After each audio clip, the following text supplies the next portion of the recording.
Hi, I'm at the Pelham Art Festival with Sandy Middleton from St. Catharines, Ontario. Hi, Welcome, Sandy. thank you for having me.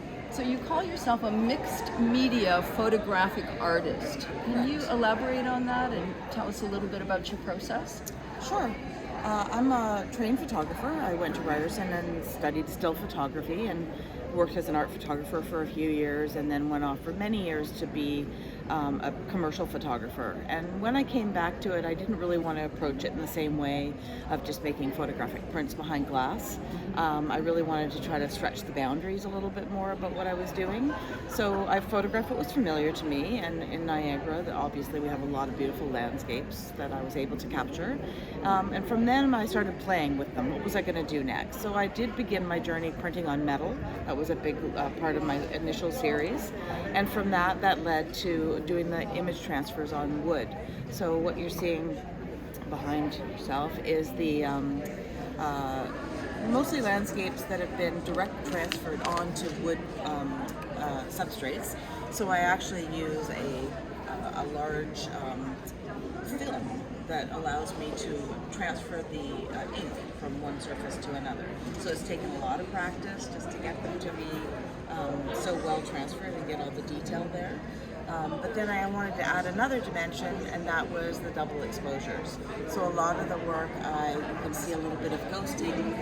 That comes from actually shooting film. I use black and white film. I use double exposure in camera where I actually wind my film back, take another exposure, and when I get them developed, I see what happens. They sometimes overlay beautifully, and sometimes not at all. And so from there, I've added just that extra dimension. And then the third dimension is the atmosphere. I tend to shoot in fog, so that adds another dimension. So you have the wood grain, you have the double exposure, and then you also have the atmospheric difference in each image. Oh, that is so creative. So you were saying the film is actually large enough that you can put it directly onto the board, transfer it. You're actually printing onto think of an overhead film, like that sort of plastic. Yeah, and then you have to treat your board, use a lot of pressure, and then you slowly remove the plastic and leave the image behind.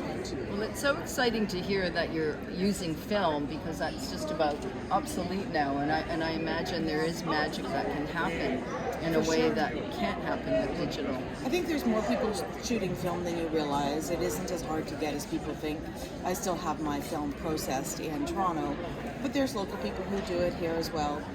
The big difference is then you get it digitally scanned so that you can work with the final image not in a darkroom in a tray, but actually on a screen. So you're using a digital darkroom after that. Well, your images are absolutely gorgeous and your art is fantastic. So thank you for being in the festival. Thank you very much. Appreciate having you here.